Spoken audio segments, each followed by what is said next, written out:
Vijayanagara channel ವೀಕ್ಷಕರಿಗೆ ನಮಸ್ಕಾರ. ನಾನು ಭುವನಶ್ರೀ ನವೀನ್ ಕುಮಾರ್. ಈಗ ವಾರ್ತೆಗಳ ಮುಖ್ಯಾಂಶಗಳು.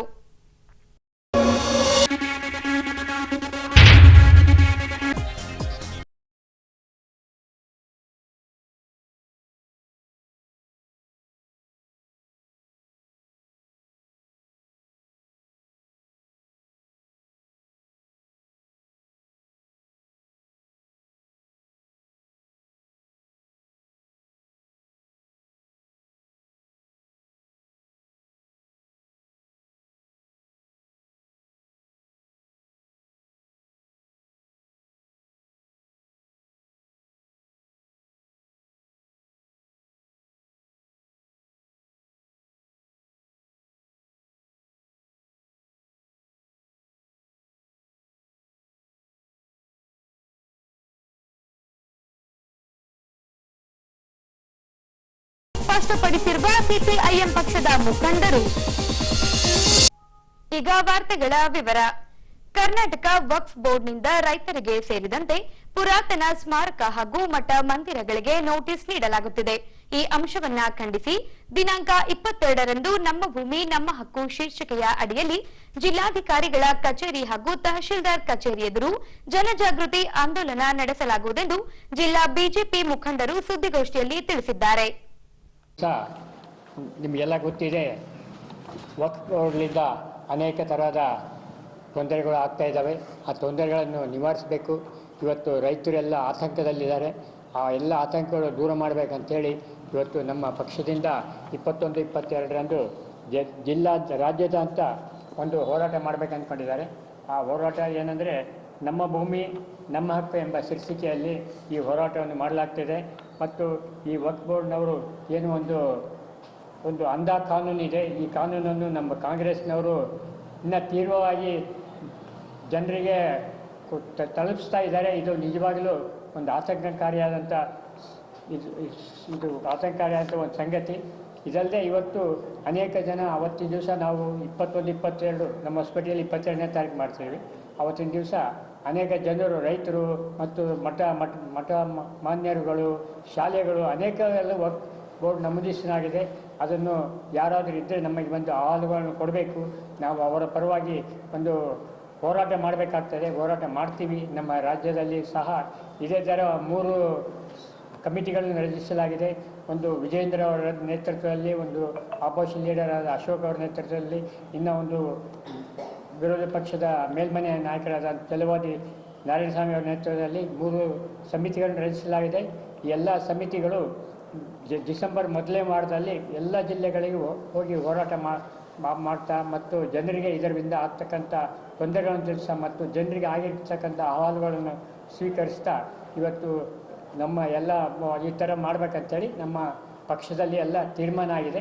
ಇಷ್ಟು ದಿವಸ ಒಂದು ವಾರವರೆಗೂ ಕೂತ್ಕೊಂಡು ಏನೇನು ಸಮಸ್ಯೆಗಳಿದೆ ಅವೆಲ್ಲ ಒಂದು ಪರಿಶೀಲನೆ ಮಾಡಿ ಈ ಥರ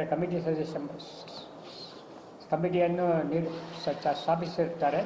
ಅದರಿಂದ ಈ ಥರ ಅನೇಕ ಜನರು ಎಲ್ಲ ಕಡೆ ಹೋಗಿ ಜನರನ್ನ ಅಹವಾಲುಗಳನ್ನು ಸ್ವೀಕರಿಸಿ ಅದನ್ನು ಮುಂದಿನ ಬಜೆಟ್ ಏನು ಬೆಳಗಾವಿ ಬಜೆಟ್ನಲ್ಲಿ ನಮ್ಮ ಅಧಿವೇಶನದಲ್ಲಿ ನಮ್ಮ ರಾಜ್ಯಾಧ್ಯಕ್ಷರಾದ ವಿಜೇಂದ್ರ ಅವರು ಅದನ್ನು ಮಂಡಿಸಲಿದ್ದಾರೆ. ಮತ್ತು ಜನರ ಎಲ್ಲ ಸಮಸ್ಯೆಗಳನ್ನು ಒಂದು ಇದರಲ್ಲಿ ಹೋರಾಟ ಮಾಡ್ತೀವಿ. ಅದೇ ಥರ ಅವತ್ತೇ ಒಂದು ದಿವಸ ಒಂದು ಬೃಹತ್ತಾದಂಥ ಒಂದು ಪ್ರತಿಭಟನೆಯನ್ನು ಬೆಳಗಾವಿನಲ್ಲಿ ಮಾಡ್ತಾಯಿದ್ದೀವಿ. ಇದೇ ವಕ್ಫ್ ಸಂಬಂಧವಾಗಿ ಮತ್ತು ಇದರ ಸಲುವಾಗಿ ನಮ್ಮ ಹಿಂದಿನ ಕೇಂದ್ರ ಸಚಿವರುಗಳು, ಮಾಜಿ ಮುಖ್ಯಮಂತ್ರಿಗಳು ಮತ್ತು ಎಲ್ಲರೂ, ಯಡಿಯೂರಪ್ಪರಾಗ್ಬೋದು, ಸದಾನಂದ ಗೌಡ ಆಗ್ಬೋದು ಮತ್ತು ಜಗದೀಶ್ ಶೆಟ್ಟರು, ಬೊಮ್ಮಾಯಿ ಅವರು, ಹೀಗೆ ಎಲ್ಲರೂ ಆ ಒಂದು ಹೋರಾಟದಲ್ಲಿ ಭಾಗವಹಿಸ್ತಾರೆ. ಅವರ ಒಂದು ಎಲ್ಲ ಹೋರಾಟದಲ್ಲಿ ಭಾಗವಹಿಸಿ ಎಲ್ಲ ರೈತರ ಅಹವಾಲುಗಳನ್ನು ಸ್ವೀಕರಿಸಿ ಅವತ್ತಿನ ದಿವಸ ಅಲ್ಲಿ ಬೆಳಗಾಮಲ್ಲಿ ಅದನ್ನು ಮಂಡಿಸ್ತಾರೆ ಅಧಿವೇಶನದಲ್ಲಿ. ಈ ಎಲ್ಲ ಒಂದು ವಿಷಯಗಳು ತಮಗೆ ತಿಳಿಸ್ಬೇಕಂತ ಇವತ್ತು ಪ್ರೆಸ್ ಮೀಟ್ ಕರೆದಿದೆ. ಮತ್ತು ಇದು ಒಂದು ಅಂಧ ಕಾನೂನು. ಇದನ್ನು ಎದುರಿಸಲು ಯಾವ ಥರ ನಾವು ಒಂದು ಕಾನೂನನ್ನು ಸೃಷ್ಟಿಸಬೇಕು, ಕಾನೂನು ಮಾಡಬೇಕು, ಅದನ್ನು ಸಹ ಕೆಲವು ವಕೀಲರು ಮತ್ತು ಹಿರಿಯರಿಂದ ಸೇರಿ ಒಂದು ಸಮಿತಿ ಸಹ ಮಾಡಿದ್ದಾರೆ. ಅದರಿಂದ ಎಲ್ಲ ಒಂದು ಕಾನೂನಾತ್ಮಕ ಹೋರಾಟವನ್ನು ಸಹ ನಾವು ನಮ್ಮ ಪಕ್ಷದಿಂದ ಮಾಡ್ತಾಯಿದ್ದೀವಿ. ಈ ಎಲ್ಲ ಹೋರಾಟಕ್ಕೆ ನಮ್ಮ ಎಲ್ಲ ರಾಜ್ಯ ಮತ್ತು ಕೇಂದ್ರದ ನಾಯಕರುಗಳು ಸಹ ನಮಗೆ ಸಹಕಾರ ನೀಡ್ತಾ ಇದ್ದಾರೆ. ಪ್ರತಿಯೊಬ್ಬ ರೈತರು ಸಾರ್ವಜನಿಕ ವಿನಂತಿ ಮಾಡೋದೇನೆಂದರೆ ತಾವುಗಳು ತಪ್ಪದೇ ತಮ್ಮ ಒಂದು ಪಾಣಿಯನ್ನು ಹೊಸ ಪಾಣಿಯನ್ನು ತೆಗೆಸ್ಕೊಂಡು ಅದರಲ್ಲಿ ನೋಡ್ಕೋಬೇಕಾಗ್ತದೆ. 11ನೇ ಕಾಲಮ್ನಲ್ಲಿ ಏನು ತಮ್ಮ ಹೆಸರಿದೆನಾ ವಕ್ಫ್ ಬೋರ್ಡ್ ಇದೆಯಾ ಅಂತ ನೋಡ್ಕೋಬೇಕಾಗ್ತದೆ. ಆದಷ್ಟು ಬೇಗ ತಾವು ನೋಡಿಕೊಂಡ್ರೆ ರೈತರಿಗೆ ತಮ್ಮ ಒಂದು ಭೂಮಿಯ ಬಗ್ಗೆ ಮಾಹಿತಿ ಸಿಗ್ತದೆ. ಆ ದೃಷ್ಟಿಯಿಂದ ತಾವೆಲ್ಲರೂ ರೈತರು ಇದರ ಬಗ್ಗೆ ಜಾಗೃತ ಆಗಬೇಕು ಮತ್ತು ರೈತರನ್ನು ಜಾಗೃತಿಗೊಳಿಸುವ ಸಲುವಾಗಿ ನಮ್ಮ ಈ ಎಲ್ಲ ಕಾರ್ಯಕ್ರಮಗಳನ್ನು ನಾವು ಹಮ್ಮಿಕೊಂಡಿದ್ದೀವಿ. ಅದೇ ಥರ ಇಲ್ಲಿ ಹೊಸಪೇಟೆಯಲ್ಲಿ 22ನೇ ತಾರೀಕು ಬೆಳಗ್ಗೆ 10ರಿಂದ ಸಂಜೆ 6 ಗಂಟೆವರೆಗೆ ನಾವು ಇಲ್ಲಿ ತಾಲೂಕು ಆಫೀಸಲ್ಲಿ ಧರಣಿ ಮಾಡ್ತೀವಿ ಮತ್ತು ಅವತ್ತಿನ ದಿವಸ ನಾವೆಲ್ಲ ಅಹವಾಲುಗಳನ್ನು ಸ್ವೀಕರಿಸ್ತೇವೆ. ಆ ದೃಷ್ಟಿಯಿಂದ ರೈತರು ತಮ್ಮ ಮತ್ತು ಮಂದಿರ ಮಠಗಳು ಮತ್ತು ಶಾಲೆಗಳು ಯಾವ ಈ ಥರ ಒಗ್ನಲ್ಲಿ ಸೇರಿದರೆ ಅವ್ರು ಬಂದು ಅಹವಾಲುಗಳನ್ನು ಕೊಟ್ಟರೆ ನಾವು ಅದನ್ನು ಸ್ವೀಕರಿಸಿ ಮುಂದಿನ ಕ್ರಮ ಯಾವ ಥರ ತಗೋಬೇಕು ಅಂತೇಳಿ ಮಾಡ್ತೇವೆ.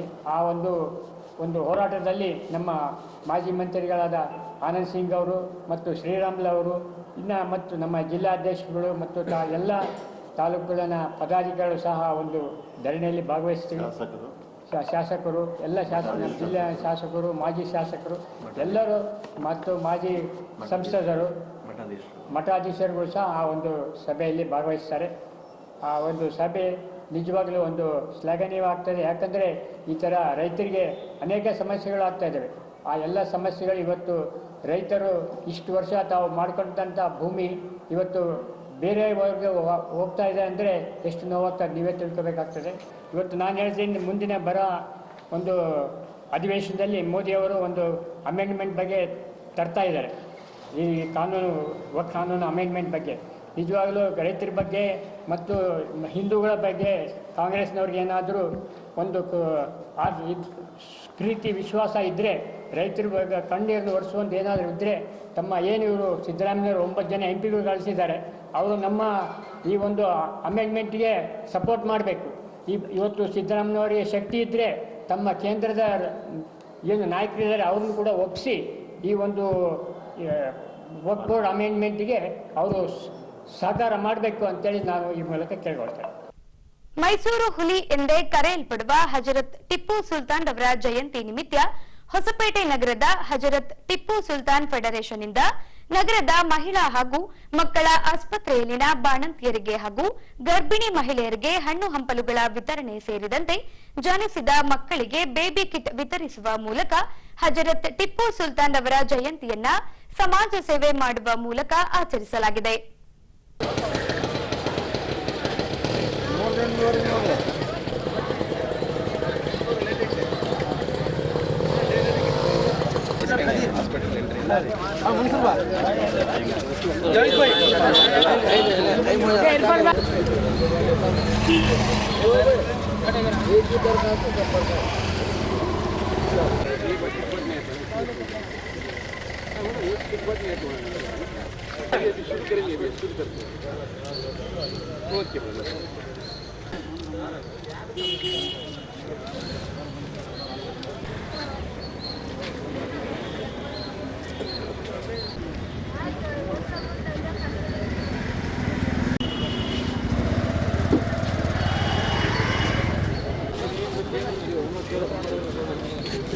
ಈ ದಿನ ನಾವೆಲ್ಲ ಇಲ್ಲಿ ಸೇರಿರುವಂಥ ಮುಖ್ಯ ಉದ್ದೇಶ ಏನಪ್ಪ ಅಂದರೆ, ಈ ದಿನ ಹಜರತ್ ಟಿಪ್ಪು ಸುಲ್ತಾನ್ ಅವರ ಜಯಂತಿ ಇದೆ.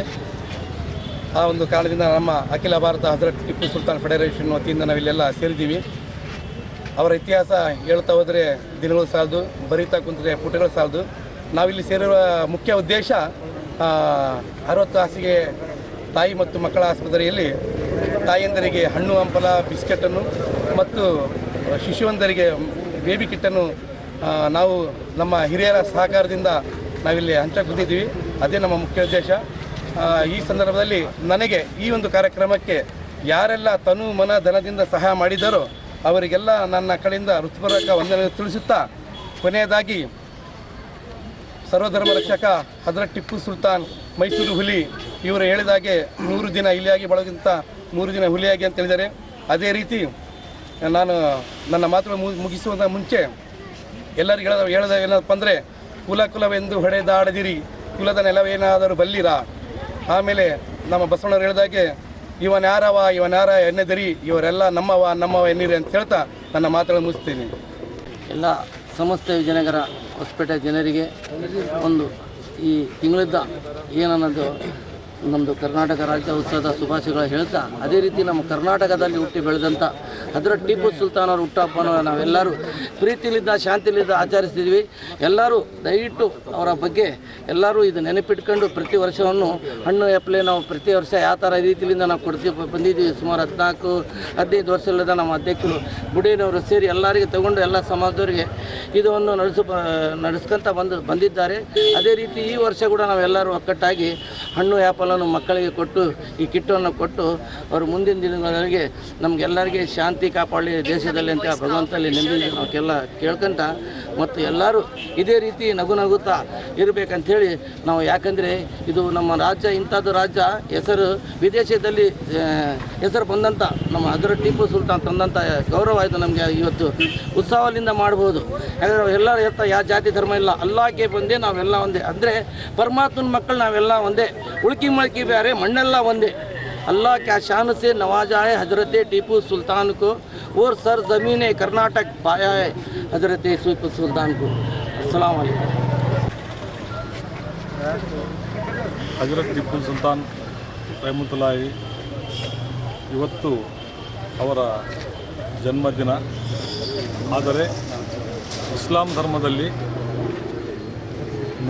ನಮಗೆ ಜನ್ಮದಿನವನ್ನು ಆಚರಣೆ ಮಾಡಲಿಕ್ಕೆ ಶರೀಯತ್ನಲ್ಲಿ ಪರ್ಮಿಷನ್ ಇಲ್ಲ. ಆದರೆ ಅವರ ನೆನಪಿಗೋಸ್ಕರ ನಾವು ಒಂದು ಒಳ್ಳೆ ಕೆಲಸ ಮಾಡಲಿಕ್ಕೆ ಹೋಗ್ತಾಯಿದ್ದೀವಿ. ಅದೊಂದು ಮೆಸೇಜನ್ನು ಪ್ರಪಂಚಕ್ಕೆ ಕೊಡಬೇಕು. ಟಿಪ್ಪು ಸುಲ್ತಾನ್ ಡೆಕ್ಕನ್ನ ಹುಟ್ಟಿದ್ದು ನಮ್ಮದು ಒಂದು ಪ್ರಿವಿಲೇಜ್ ಅಂಡ್ ಪ್ರೆಡ್ ಅಂತ ಹೇಳಕ್ಕೆ ಇಷ್ಟಪಡ್ತೀನಿ. ಅವರ ಬಗ್ಗೆ, ಅವ್ರ ಇತಿಹಾಸದ ಬಗ್ಗೆ ಮಾತಾಡಲಿಕ್ಕೆ ಈ ವೇದಿಕೆ ಆಗೋದಿಲ್ಲ. ಅದಕ್ಕೆ ಸಪ್ರೇಟ್ ವೇದಿಕೆನೇ ಬೇಕು. ಹಾಗೆ ಇವತ್ತಿನ ದಿವಸ ಈ ಅಧ್ಯಕ್ಷರಾದಂಥ ಬುಡೇನವರು ಸಾಕಷ್ಟು ವಿಷಯಗಳನ್ನು ನಿಮಗೆ ತಿಳಿಸಿದ್ದಾರೆ. ಹಾಗೂ ಟಿಂಕರ್ ರಫೀಕ್ ಬೈ ಅವರು ಮಾಜಿ ಬ್ಲ್ಯಾಕ್ ಅಧ್ಯಕ್ಷರಾಗಿದ್ದರು ಹಾಗೂ ಮಾಜಿ ವಕ್ಫ್ ಬೋರ್ಡ್ ಡಿಸ್ಟ್ರಿಕ್ಟ್ ಚೇರ್ಮನ್ ಆಗಿದ್ದರು. ಅವರು ಕೂಡ ಸಾಕಷ್ಟು ವಿಷಯಗಳನ್ನು ತಮ್ಮ ಮುಂದೆ ಹೇಳಿದ್ದಾರೆ. ನಂತರ ಮೌಲಾನಾ ಅಬೂಬಕರ್ ಸಾಹೇಬರು ಕೂಡ ಹೇಳಿದ್ದಾರೆ. ನಾನು ಇವತ್ತಿನ ದಿವಸ ತಮ್ಮೆಲ್ಲ ಯುವಕರಿಗೆ ಒಂದು ಮೆಸೇಜ್ ಕೊಡಿದ್ದೇನೆ ಅಂದರೆ, ನಮಗೆಲ್ಲರಿಗಿಂತ ದೊಡ್ಡದು ಕಾನೂನು. ದಯಮಾಡಿ ಯಾರು ಯಾವ ಆ್ಯಂಗಲ್ನಲ್ಲಿ ಜೋಶಲ್ಲಿ ಬಂದು ಯಾವ ಕಾನೂನನ್ನು ಕೈಗೆ ತಗೋಬೇಡ್ರಿ. ಅದಕ್ಕೆ ನಿಮಗೆ ಸಾಕಷ್ಟು ನಷ್ಟ ಆಗುತ್ತೆ ನಾನು ಹೇಳ್ತಾರೆ. ಮುಂದೆ ಯುವಕರು ಬೆಳೆಯೋರು ವಿದ್ಯಾಭ್ಯಾಸದ ಕಡೆಗೆ ಆರ್ಥಿಕ ಪರಿಸ್ಥಿತಿಯನ್ನು ಇಂಪ್ರೂವ್ ಮಾಡೋದು ಹೇಗೆ, ಆದಷ್ಟು ಲೀಗಲ್ ವೇನಲ್ಲಿ ನಾವು ಇಂಪ್ರೂವ್ ಮಾಡೋದು ಹೇಗೆ ಅಂತೇಳಿ ಅದ್ರ ಬಗ್ಗೆ ನಾವು ಯೋಚನೆ ಮಾಡಿ ದುಡಿಯೋದು ಕಲಿಬೇಕು. ಅದು ನಮ್ಮ ಜವಾಬ್ದಾರಿಗಳನ್ನು ನಾವು ಏನಿದೆ ಅಂತ ಹೊತ್ಕೊಂಡು ಮುಂದೆ ಹೋಗೋದು ಕಲಿಬೇಕು. ಅದು ಬಿಟ್ಟು ಎಮೋಷನಲ್ಲಿ ಆಗಿ ಯಾರು ಏನು ಹೇಳಿದ್ರು ಅಂತೇಳಿ ಎಮೋಷನಲ್ ಫೂಲ್ಸ್ ಆದರೆ ತೊಂದರೆ ಆಗೋದು ನಮಗೆ. ಅದಕ್ಕೆ ಈಗಿನ ಕಾಲದಲ್ಲಿ ಸಾಕಷ್ಟು ದುಶ್ಚಟಗಳ ಯುವಕರು ಹೋಗ್ತಾ ಇದ್ದಾರೆ. ಅಫೀಮು, ಗಾಂಜಾ ಅಂತ, ಲಿಕ್ಕರ್ಸ್ ಅಂತ ಇಂಥವೆಲ್ಲವು. ಸೊ ನಮ್ಮ ಮೆಸೇಜ್ ಇಷ್ಟೇ, ಅದು ತಮ್ಮ ಜೀವನನೇ ಹಾಳು ಮಾಡ್ತಾಯಿದೆ. ಕೆಲವು ಪೇರೆಂಟ್ಸ್ ಕೂಡ ಬಂದು ನಮಗೆ ಹೇಳಿದರು, ಸೊ ಮನೇಲಿ ಹಿಂಗೆ ಹುಡುಗರು ಹಿಂಗೆ ಗಲಾಟೆ ಮಾಡಿ ಹಿಂಗೆ ಮಾಡ್ತಿದ್ದಾರೆ ಅಂತೇಳಿ. ನಂದು ಇಷ್ಟೇ ನಿಮ್ಮೆಲ್ಲ ರಿಕ್ವೆಸ್ಟು, ನೀವು ಒಂದು ಗ್ರೂಪ್ ಮಾಡ್ಕೊಂಡು ಅವರಿಗೆ ಒಳ್ಳೆ ಲೈನಿಗೆ ಕರೆದಂದು ನೀವು ಮಾಡಿದರೆ ಆದಷ್ಟು ನಮ್ಮ ಟಿಪ್ಪು ಸುಲ್ತಾನ್ ಅವ್ರ ಹೆಸರಲ್ಲಿ ಇದನ್ನು ಕೆಲಸ ಮಾಡಿದರೆ ನಾನು ಹೇಳ್ತಿರೋದು ಅವರಿಗೂ ಅವ್ರ ಕಡೆಯಿಂದ ಒಳ್ಳೆ ದಿವಾ ಸಿಗುತ್ತೆ ಅಂತೇಳಿ ನಾನು ನಿಮ್ಗೆ ಹೇಳಕ್ಕೆ ಇಷ್ಟಪಡ್ತೀನಿ. ಸೊ ಎಸ್ಪೆಷಲಿ ಯೂತ್ರು, ನೀವು ಫ್ಯೂಚರ್ ನೇಷನ್ಸ್ ಲೀಡರ್ಸ್ ನಾನು ಹೇಳ್ತಿರೋದು. ಇವತ್ತು ಯಾರು ಯಾವ ಲೀಡರ್ಸ್ ಆಗ್ತಾರೆ ಗೊತ್ತಿಲ್ಲ. ನಾವು ಇರ್ಬೋದು, ಹಿಂಗೆ ಇರ್ಬೋದು. ಇವತ್ತು ನಮಗೆ ಹೊಟ್ಟೆ ಜೀವನ ನಡ್ಸೋಕ್ಕೆ ಕಷ್ಟ ಆಗಿರ್ಬೋದು, ಜವಾಬ್ದಾರಿ ಜಾಸ್ತಿ ಇರ್ಬೋದು. ಮುಂದೆ ಟೈಮ್ ಬಂದರೆ ನೀವು ನೋಡಿದಿರಿ, ಭಾರತ ಸಂವಿಧಾನ ಇಷ್ಟು ಸರಳ ಇದೆ, ಯಾರು ಏನು ಬೇಕಾದರೂ ಆಗ್ಬೋದು. ನಿಮಗೆ ಮುಖ್ಯಮಂತ್ರಿ ಆಗಿರ್ಬೋದು, ಪ್ರೈಮ್ ಮಿನಿಸ್ಟರ್ ಆಗಿರ್ಬೋದು, ಪ್ರೆಸಿಡೆಂಟ್ ಇಂಡಿಯಾ ಆಗಿರ್ಬೋದು. 1951-52 ಲೆಕ್ಕ ಹಾಕಿದ್ರೆ ಯಾರು ಏನು ಬೇಕಾದ್ರೂ ಆಗ್ಬೋದು. ಇಷ್ಟೆಲ್ಲ ನಮಗೆ ಅವಕಾಶ ಇದೆ. Skies a limit for us ನಾನು ಹೇಳ್ತಿರೋದು. ಅದಕ್ಕೋಸ್ಕರ ನಾವು ಒಳ್ಳೆ ಯೋಚನೆ, ದುರಾಲೋಚನೆ ಬಿಟ್ಟು ಒಳ್ಳೆ ಯೋಚನೆ. ಎಷ್ಟು ಜನ ಯಾರಾದರೂ ಎಮೋಷನಲ್ ಫುಲ್ಸ್ ಮಾಡೋಕ್ಕೋಸ್ಕರ ನಮಗೆ ಕಿಡಿಗೇಡಿಗಳು ಟ್ರೈ ಮಾಡ್ತಾರೆ ನಿಮಗೆ, ಸೊ ಡೈವರ್ಟ್ ಮಾಡೋಕ್ಕೆ. ಅದನ್ನು ಆ ಕಡೆ ನೀವು ಆಸ್ಪದ ಕೊಡದೆ 1-2 ನಿಮಿಷ ನಿಂತು ಯೋಚನೆ ಮಾಡಿದ್ರೆ, ಇದು ಎಮೋಷನಲಿಗೆ ನಾವು ಎಫೆಕ್ಟ್ ಆಗಿ ಏನಾದರೂ ತಪ್ಪು ಕೆಲಸ ಮಾಡಿದ್ರೆ ಏನು ಆಗ್ಬೋದು ಅಂತ ಯೋಚನೆ ಮಾಡಿರಿ. ಅದನ್ನು ಯೋಚನೆ ಮಾಡಿದ್ರೆ ಖಂಡಿತ ನೀವು ಮಾಡೋದಿಲ್ಲ. ಸೊ ಇವತ್ತಿನ ದಿವಸ ಹಜರತ್ ಟಿಪ್ಪು ಸುಲ್ತಾನ್ ಅವರ ಜನ್ಮದಿನ, ಎಲ್ಲರಿಗೂ ಶುಭ ಆಗಲಿ. ಅವ್ರು ನೆನೆಸ್ಕೊಂಡು ತಾವೆಲ್ಲರೂ ತಮ್ಮ ಯುವಕರಿಗೆ ನಾನು ಹೇಳ್ತೀನಿ ಅಂತಂದರೆ ಒಳ್ಳೆ ದಾರಿಯಲ್ಲಿ ಹೋಗ್ರಿ, ಮುಂದೆ ಒಳ್ಳೆ ಲೀಡರ್ಸ್ ಆಗಲಿ, ಒಳ್ಳೆ ಜವಾಬ್ದಾರಿ ಆಗಲಿ, ಒಳ್ಳೆ ನಮ್ಮ ನ್ಯಾಷನಲ್ ಲೆವೆಲಿಗೆ ಒಂದು ಒಳ್ಳೆ ಹೆಸರು ತರೋಂಥ ವ್ಯಕ್ತಿಗಳಾಗಲಿ ಅಂತ ಹೇಳಕ್ಕೆ ಇಷ್ಟಪಡ್ತೇನೆ. ನಮಸ್ಕಾರ. ನೂತನವಾಗಿ ವಿಜಯನಗರ ಜಿಲ್ಲೆಯು ರಚನೆಯಾಗಿದ್ದು ಹೊಸಪೇಟೆ ಜಿಲ್ಲಾ ಕೇಂದ್ರವಾಗಿರುವ ಹಿನ್ನೆಲೆಯಲ್ಲಿ ಸಾಕಷ್ಟು ಅಭಿವೃದ್ಧಿ ಆಗಬೇಕಿದೆ. ಈ ಹಿಂದಿನ ಶಾಸಕ ಆನಂದ್ ಸಿಂಗ್ ರವರು ತಂದ ಅನುದಾನದಲ್ಲಿ ಕೆಲಸಗಳು ನಡೆಯುತ್ತಿವೆ.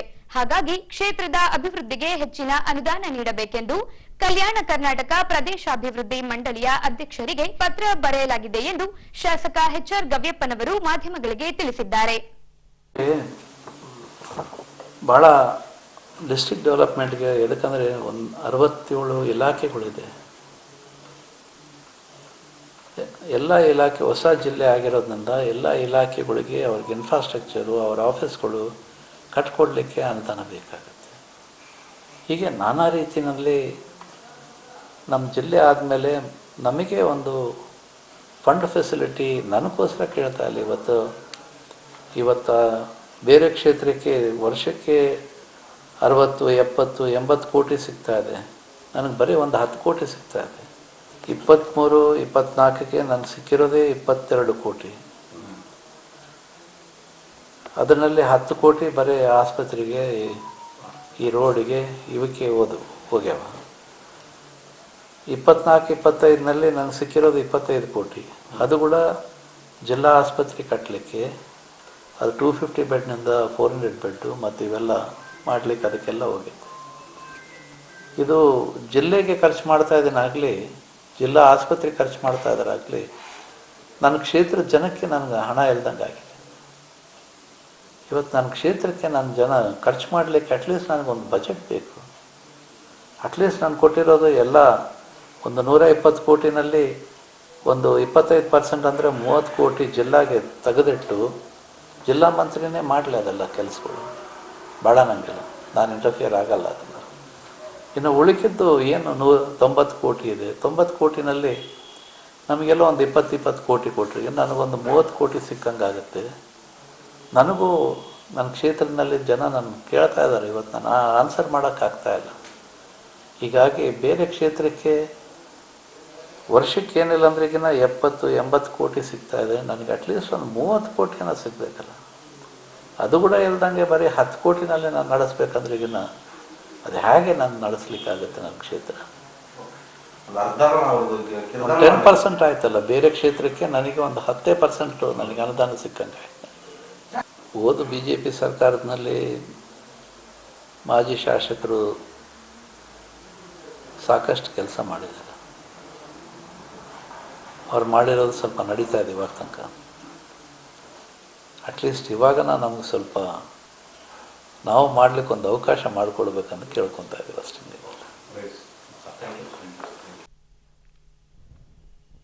ಡಿಸೆಂಬರ್ 29ರಿಂದ ತುಮಕೂರಿನಲ್ಲಿ ಅಖಿಲ ಭಾರತದ ಮಹಾ ಅಧಿವೇಶನದ ನಿಮಿತ್ತ ಸಿಪಿಐಎಂ ಪಕ್ಷದಿಂದ ರಾಜ್ಯ ಸಮ್ಮೇಳನ ಕೈಗೊಳ್ಳಲಾಗಿದೆ. ಇದರಲ್ಲಿ ರಾಜಕೀಯ ದಿಕ್ಕು ಹಾಗೂ ನಮ್ಮ ಪಕ್ಷದ ನಡೆ, 3 ವರ್ಷದ ಅವಧಿಗೆ ನಾಯಕತ್ವದ ಆಯ್ಕೆ ಹಾಗೂ ಅಖಿಲ ಭಾರತ ಮಹಾ ಅಧಿವೇಶನಕ್ಕೆ ಪ್ರತಿನಿಧಿಗಳನ್ನ ಆಯ್ಕೆ ಮಾಡಿ ಬರುವ ವರ್ಷ ಏಪ್ರಿಲ್ 2ರಿಂದ 6ನೇ ತಾರೀಕಿನವರೆಗೆ ತಮಿಳುನಾಡಿನ ಮದುರೈಯಲ್ಲಿ ನಡೆಯಲಿರುವ 24ನೇ ಅಖಿಲ ಭಾರತ ಮಹಾ ಅಧಿವೇಶನದಲ್ಲಿ ಪಾಲ್ಗೊಳ್ಳಲಾಗುವುದೆಂದು ಜಿಲ್ಲಾ ಘಟಕದ ಸಿಪಿಐಎಂ ಪಕ್ಷದ ಮುಖಂಡ ನಮ್ಮ ಪಕ್ಷದ ಒಳಗಡೆ ಒಂದು ಸಂಘಟನಾ ನೀತಿ 3 ವರ್ಷಗಳಿಗೊಮ್ಮೆ ನಮ್ಮ ಪಕ್ಷ ಮಹಾಧಿವೇಶನವನ್ನು ಸಂಘಟನೆ ಮಾಡ್ತದೆ. ನಮ್ಮ ಪಕ್ಷದ 24ನೇ ಮಹಾಧಿವೇಶನ ತಮಿಳುನಾಡಿನ ಮದುರೈನಲ್ಲಿ ಏಪ್ರಿಲ್ 2ರಿಂದ ಏಪ್ರಿಲ್ 6ವರೆಗೆ 5 ದಿನಗಳ ಕಾಲ ಮದುರೈಯಲ್ಲಿ ನಡೀತಾ ಇದೆ. ಸೊ ಅದಕ್ಕೆ ಸಿದ್ಧತೆಯಾಗಿ ದೇಶದಾದ್ಯಂತ ಕಳೆದ ಸೆಪ್ಟೆಂಬರ್ನಿಂದ ನಮ್ಮ ಪಕ್ಷದ ವಿವಿಧ ಹಂತಗಳ ಸಮ್ಮೇಳನಗಳನ್ನು ನಾವು ಸಂಘಟನೆ ಮಾಡ್ತಾ ಇದ್ದೀವಿ. ನಮ್ಮ ಪಕ್ಷದ ಮಹಾಧಿವೇಶನಕ್ಕೆ ನಾವು ಯಾರನ್ನು ಪ್ರತಿನಿಧಿಗಳಾಗಿ ಆಯ್ಕೆ ಮಾಡಬೇಕು ಅನ್ನುವಂಥ ವಿಷಯ ಪ್ರಮುಖವಾಗಿ ನಮ್ಮ ರಾಜ್ಯ ಮಟ್ಟದ ಸಮ್ಮೇಳನದಲ್ಲಿ ಚರ್ಚೆ ಆಗುತ್ತೆ. ಕರ್ನಾಟಕದಲ್ಲಿ ನಾವು ರಾಜ್ಯ ಸಮ್ಮೇಳನವನ್ನು ಡಿಸೆಂಬರ್ 29, 30, 31ರಂದು 3 ದಿನಗಳ ಕಾಲ ನಡೆಸ್ತಾ ಇದ್ದೀವಿ. ತುಮಕೂರಲ್ಲಿ ನಡೆಸ್ತಾ ಇದ್ದೀವಿ. ಆ ಒಂದು ರಾಜ್ಯ ಮಟ್ಟದ ಸಮ್ಮೇಳನ 3 ಪ್ರಮುಖ ಅಜೆಂಡಾಗಳನ್ನು ಹೊಂದಿದೆ. 1ನೇ ಅಜೆಂಡಾ, ಕಳೆದ 3 ವರ್ಷಗಳಲ್ಲಿ ನಮ್ಮ ರಾಜ್ಯದ ರಾಜಕೀಯ ದಿಕ್ಕು ಯಾವ ಕಡೆ ಚಲಿಸ್ತಾ ಇದೆ, ಅದರಲ್ಲಿ ನಮ್ಮ ಪಾತ್ರ ಏನಿತ್ತು, ನಾವು ಯಾವ ರೀತಿಯ ಬೆಳವಣಿಗೆಯನ್ನು ಸಾಧಿಸಿದ್ದೀವಿ ಅನ್ನುವಂಥದ್ದು 1ನೇ ಅಜೆಂಡಾದಲ್ಲಿ ಚರ್ಚೆ ಮಾಡ್ತೀವಿ. ಅದೇನೇ ದೊಡ್ಡ ಅಜೆಂಡಾ. 2ನೇ ಅಜೆಂಡಾ, ಮುಂದಿನ 3 ವರ್ಷಗಳ ಕಾರ್ಯಕ್ರಮಕ್ಕೆ ರಾಜ್ಯ ನಾಯಕತ್ವವನ್ನು ಆಯ್ಕೆ ಮಾಡ್ತೀವಿ. ಮುಂದಿನ 3 ವರ್ಷಗಳಲ್ಲಿ ಯಾವ ರೀತಿಯಲ್ಲಿ ಪಕ್ಷವನ್ನು ಕಟ್ಟಬೇಕು, ಯಾವ ರೀತಿಯಲ್ಲಿ ರಾಜಕೀಯ ಮಧ್ಯಪ್ರವೇಶ ಮಾಡಬೇಕು, ಯಾವ ರೀತಿಯಲ್ಲಿ ಕರ್ನಾಟಕದ ಜನತೆಯ ಹಿತಾಸಕ್ತಿಯನ್ನು ರಕ್ಷಿಸಬೇಕು ಅನ್ನುವಂಥ ವಿಚಾರದ ಮೇಲೆ ರಾಜ್ಯ ನಾಯಕತ್ವ 2ನೇ ಅಜೆಂಡಾದಲ್ಲಿ ಮಾಡ್ತೀವಿ. 3ನೇ ಅಜೆಂಡಾ, ಅಖಿಲ ಭಾರತ ಮಹಾಧಿವೇಶನಕ್ಕೆ ಪ್ರತಿನಿಧಿಗಳ ಆಯ್ಕೆಯನ್ನು ಮಾಡ್ತೇವೆ. 3 ಅಜೆಂಡಾ ನಮ್ಮ ಪಕ್ಷದ ರಾಜ್ಯ ಸಮ್ಮೇಳನ ಮುಂದೆ ಇರ್ತದೆ. ಅದು 29, 30, 31. ಈ ಸಮ್ಮೇಳನದ ಮುಖ್ಯ ಉದ್ದೇಶ ಏನು ಅಂದರೆ, ದೇಶದ ಪ್ರಜಾಪ್ರಭುತ್ವವನ್ನು ರಕ್ಷಣೆ ಮಾಡೋದು, ದೇಶದ ಪ್ರಜಾಪ್ರಭುತ್ವದ ರಕ್ಷಣೆಗೆ ಆದ್ಯತೆಯನ್ನು ಸಮ್ಮೇಳನ ಕೊಡ್ತದೆ. ಅದೇ ರೀತಿಯಲ್ಲಿ ದೇಶದ ಮತ್ತು ರಾಜ್ಯದ ಸೌಹಾರ್ದತೆಯ ಅದರ ಒಂದು ಸೌಹಾರ್ದತೆಯ ವಿಸ್ತರಣೆ ಮಾಡೋದಕ್ಕೆ ಪ್ರಮುಖವಾಗಿ ಚರ್ಚೆ ಮಾಡಲಿಕ್ಕಿದೆ. CPM ಪಕ್ಷದ ವಿಜಯನಗರ ಜಿಲ್ಲೆಯ ಜಿಲ್ಲಾ ಸಮ್ಮೇಳನವನ್ನು ಇದೇ ತಿಂಗಳು ನವೆಂಬರ್ 26 ಮತ್ತು 27ರಂದು 2 ದಿನಗಳ ಕಾಲ ನಾವು ಜಿಲ್ಲೆಯ ಹೊಸಪೇಟೆ ತಾಲೂಕಿನಲ್ಲಿ ಹೊಸಪೇಟೆ ಹೆಡ್ ಕ್ವಾರ್ಟರ್ನಲ್ಲಿ ನಡೆಸ್ತಾ ಇದ್ದೀವಿ. ಈ ಸಮ್ಮೇಳನದಲ್ಲಿ ಮುಖ್ಯವಾಗಿ ನಾವು 3 ವಿಷಯಗಳನ್ನು ಚರ್ಚೆ ಮಾಡುವಂಥ ಸಂದರ್ಭ ಇದೆ. ಒಂದು, ಮುಖ್ಯವಾಗಿ ಇಲ್ಲಿ ನಾವು ಅನೇಕ ವರ್ಷಗಳಿಂದ CPM ಪಕ್ಷದಿಂದ ಹೋರಾಟ ನಡೆಸ್ತಾ ಬಂದಿದ್ದೀವಿ. ಇಲ್ಲಿ ಅತ್ಯಂತ ತುಳಿತಕ್ಕೆ ಒಳಗಾದಂಥ ಜನ, ಬಡವರು, ಕಾರ್ಮಿಕರು, ರೈತರು, ಕೂಲಿಕಾರರೇನಿದ್ದಾರೆ, ಅವರಿಗೆ ನಿವೇಶನಕ್ಕಾಗಿ ಈ ಸಮ್ಮೇಳನದಲ್ಲಿ ತೀರ್ಮಾನ ಮಾಡಿ ಹೋರಾಟಕ್ಕೆ ಹೋಗೋಂಥ ಪರಿಸ್ಥಿತಿಯನ್ನು ನಿರ್ಣಯ ತೊಗೊತಾ ಇದ್ದೀವಿ. ಈಗಿಂದೆಲ್ಲ ಅನೇಕ ಹೋರಾಟ ನಡೆಸಿದ್ದೀವಿ, ಮತ್ತು ಮುಂದೆ ಈ ಹೋರಾಟವನ್ನು ಮುಂದುವರಿಸಬೇಕು ಅಂತ ಇದೆ. 2ನೇದಾಗಿ ಇಲ್ಲಿ ಸಕ್ಕರೆ ಕಾರ್ಖಾನೆಯನ್ನು, ಹೊಸ ಕಾರ್ಖಾನೆಯನ್ನು ಆರಂಭ ಮಾಡಬೇಕು ಅಂಥೇಳಿ ನಾವು CPM ಪಕ್ಷದಿಂದ ಅನೇಕ ಹೋರಾಟಗಳನ್ನು ನಡೆಸಿದ್ದೀವಿ. ಮುಂದೆ ಈ ಸಮ್ಮೇಳನದಲ್ಲಿ ನಿರ್ಣಯ ತಗೊಂಡು ಮತ್ತೆ ಸಕ್ಕರೆ ಕಾರ್ಖಾನೆ ಆಗೋದ್ರ ಬಗ್ಗೆ ಹೆಚ್ಚು ಒತ್ತಡವನ್ನು ಹಾಕಬೇಕು, ಮುಂದೆ ಹೋರಾಟಗಳನ್ನು ನಡೆಸಬೇಕು ಅನ್ನೋಂಥದ್ದು ತೀರ್ಮಾನಕ್ಕೆ ನಾವು ಬರಲಿದ್ದೀವಿ. ಮತ್ತು ಅದೇ ರೀತಿಯಾಗಿ ಇಲ್ಲಿ ಯುವಜನರಿಗೆ ಉದ್ಯೋಗದ ಪ್ರಶ್ನೆ, ಆ ಪ್ರಶ್ನೆಗಳನ್ನು ಇಟ್ಕೊಂಡು ನಾವು ಇಲ್ಲಿ ಹೋರಾಟಕ್ಕೆ ಹೋಗಬೇಕು ಅಂತ ಈ 3 ವಿಷಯದ ಮೇಲೆ ನಾವು ಜಿಲ್ಲಾ ಸಮ್ಮೇಳನವನ್ನು ನಡೆಸ್ತಾ ಇದ್ದೀವಿ. ಈ ಸಮ್ಮೇಳನಕ್ಕೆ ಇಡೀ ಜಿಲ್ಲೆಯ ಎಲ್ಲ ತಾಲೂಕಿನ ಪ್ರತಿನಿಧಿಗಳು ಭಾಗವಹಿಸ್ತಾರೆ. ಮತ್ತು 26ನೇ ತಾರೀಕು ಒಂದು ಗಾಂಧಿ ಚೌಕ್ನಿಂದ ಅಂಬೇಡ್ಕರ್ ಸರ್ಕಲ್ವರೆಗೂ ರ್ಯಾಲಿ ಮಾಡಿ ಅದರ ಮುಖಾಂತರ ಒಂದು ಪಬ್ಲಿಕ್ಕು ಬಹಿರಂಗ ಸಭೆಯನ್ನು ನಾವು ಅಂಬೇಡ್ಕರ್ ಸರ್ಕಲ್ನಲ್ಲಿ ನಡೆಸ್ತಾ ಇದ್ದೀವಿ. ಇವು ಕನಿಷ್ಠ ಒಂದು 2-3 ಸಾವಿರ ಜನ ಈ ಪಬ್ಲಿಕ್ ಮೀಟಿಂಗ್ನಲ್ಲಿ ನಾವು ಸೇರಿಸಿ ಒಂದು ಹೊಸಪೇಟೆ ಜಿಲ್ಲೆಯ ಜನರಿಗೆ ಒಂದು CPM ಪಕ್ಷದ ಕಣ್ಣೋಟವನ್ನು ಕೊಡಲಿಕ್ಕೆ ನಾವು ಪ್ರಯತ್ನವನ್ನು ಮಾಡ್ತಾ ಇದ್ದೀವಿ. ಈಗ ಪೊಲೀಸ್ ಪ್ರಕಟಣೆ. ಎಷ್ಟೇ ಹಳೆಯ ಬಂಗಾರವಿರಲಿ, ಪಾಲಿಶ್ ಮಾಡಿದ ಮೇಲೆ ಹೊಸದೇ ರೀತಿಯಲ್ಲಿ ಕಾಣ್ತದೆ ತಾಯಿ, ನೋಡಿ.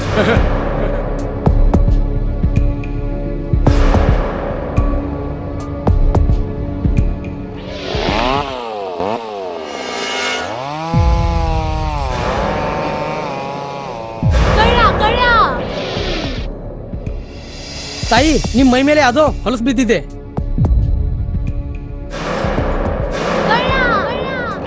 ಇಲ್ಲಿ ತಾಯಿ, ನಾನು ಪೊಲೀಸ್. ಅಲ್ಲಿ ಮುಂದೆ ದಾರಿಲಿ ದೊಡ್ಡ ಗಲಾಟೆ ಆಗಿದೆ, ಮತ್ ನೀವು ಇಷ್ಟೆಲ್ಲ ಒಡವೆ ಹಾಕೊಂಡು ತಿರುಗಾಡ್ತಾ ಇದ್ದೀರಾ. ಈ ಒಡವೆಗಳನ್ನ ಈ ವಸ್ತ್ರದಲ್ಲಿ ಕಟ್ಟಿ ಪರ್ಸ್ನಲ್ಲಿ ಇಡಿ. ಹಾಕಿ ಪರ್ಸ್ನಲ್ಲಿ ಇಡೋಣ. ಅಲ್ಲೇ ಮುಂದ್ಗಡೆ ಆಗಿದೆ. ಇದು ತಗೊಳ್ಳಿ ತಾಯಿ, ನಾನು ಬರ್ತೀನಿ. ಈ ಕಡೆಯಿಂದ ಹೋಗಿ.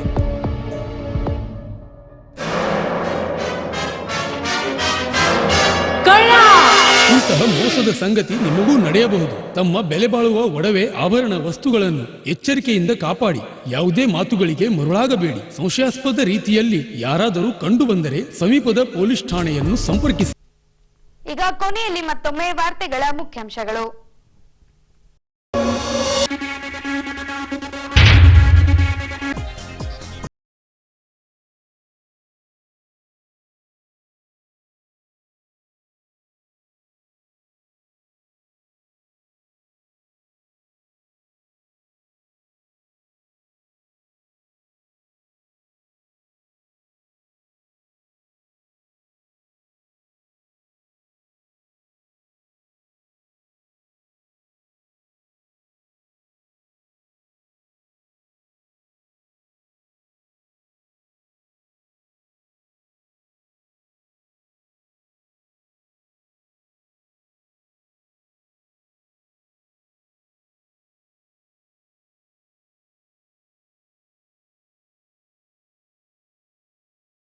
ಸಭೆ ಸುದ್ದಿಗೋಷ್ಠಿಯಲ್ಲಿ ಸ್ಪಷ್ಟಪಡಿಸಿರುವ ಸಿಪಿಐಎಂ ಪಕ್ಷದ ಮುಖಂಡರು. ಇಲ್ಲಿಗೆ ವಾರ್ತಾ ಪ್ರಸಾರ ಮುಕ್ತಾಯವಾಯಿತು. ನೈಜ ಸುದ್ದಿಗಳಿಗಾಗಿ ನೋಡ್ತಾ ಇರಿ ವಿಜಯನಗರ ಸುದ್ದಿವಾಹಿನಿ. ನಮಸ್ಕಾರ.